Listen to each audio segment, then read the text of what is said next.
Abdurrahman bin Auf itu pernah kaya di Mekah, ketika masuk Islam dirampas hartanya.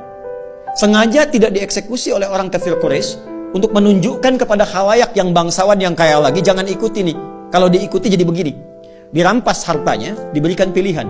Kalau engkau tinggal di Mekah, tidak hijrah ke Madinah, ke Yathrib, kami berikan semua hartamu lagi, kami angkat jadi orang hartawan yang paling tinggi statusnya, dan kami muliakan semuanya.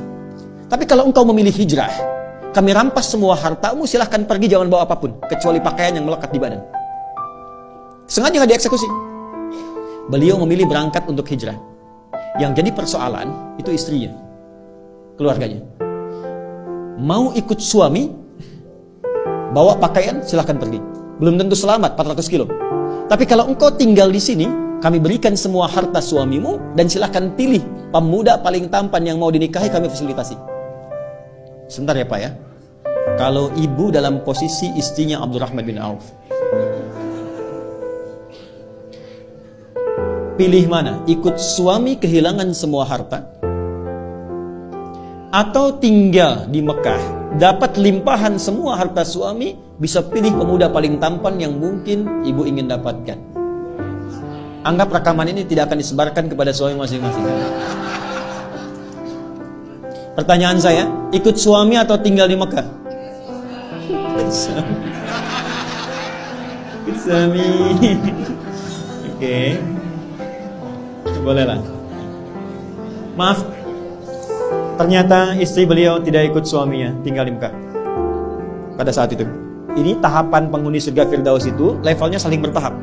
Allah tidak akan mungkin memberikan kemampuan maksimal di sini kalau kita belum melewati yang ini dengan optimal. Maka apa yang terjadi?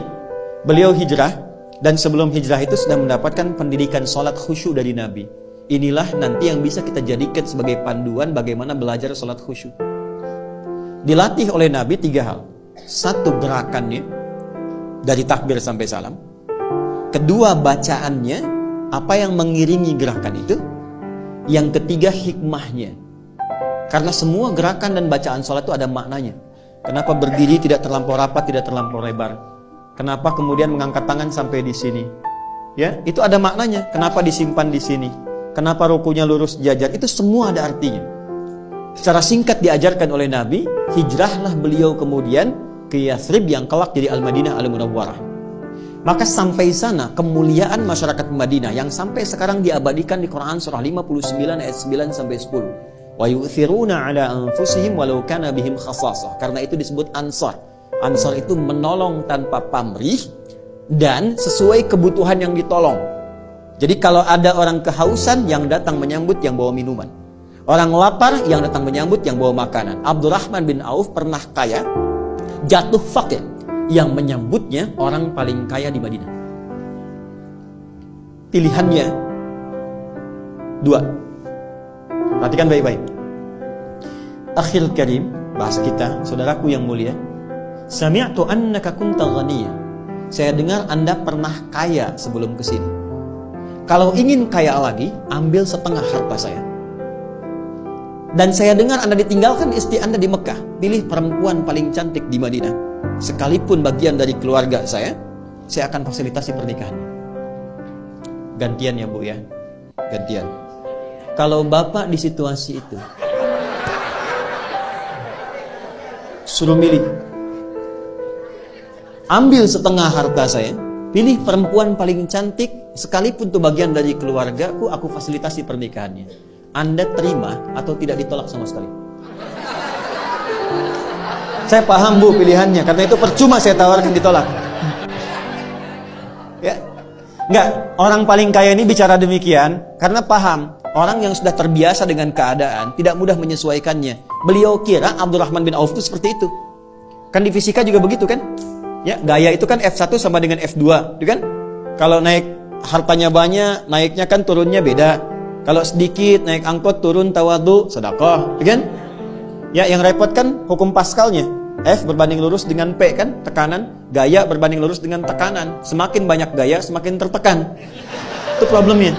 Nah, dia melihat Abdurrahman bin Auf ini barangkali sudah di level tinggi, gayanya tinggi. Jadi tekanan. Dia lupa bahwa beliau sudah diajarkan cara sholat yang benar. Itu cuma dipraktekkan, berdiri begini. Ini ada maknanya. Apa jawaban Abdurrahman bin Auf? Jazakallahu khaira arini ainal aswaq. Semoga Allah memuliakan dan memberikan Anda pahala. Cukup tunjukkan kepadaku di mana pusat bisnisnya. Berdiri. Kalau masih mampu menegakkan diri kita, jangan gantungkan kehidupan pada orang lain.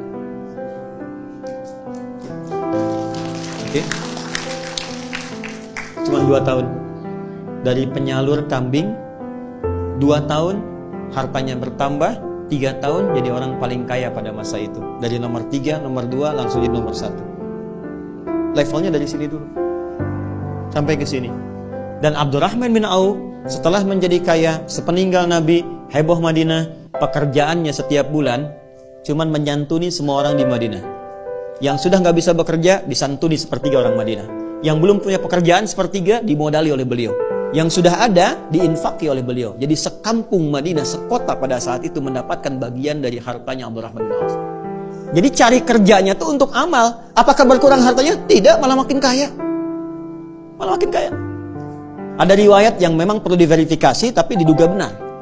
Bahwa ketika heboh datang hartanya Abdurrahman bin Auf dengan banyaknya unta, banyak unta dalamnya ada mutiara, emas, macam-macam dan sebagainya. Kata Sayyidah Aisyah, aku mendengar hisabnya Abdurrahman bin Auf itu tidak mudah, saking banyaknya. Maka beliau katakan, semua yang ada sekarang, yang datang, aku sedekahkan untuk kepentingan umat Islam. Semua. Kalau ada 600 truk isinya emas, perak, mutiara, berlian dan sebagainya, diberikan kalimat ringan begitu semua disedekahkan. Dan beliau kan termasuk yang dimuliakan ke surga dengan cepat. Kebangetan kayanya dan cepat banget masuk surganya.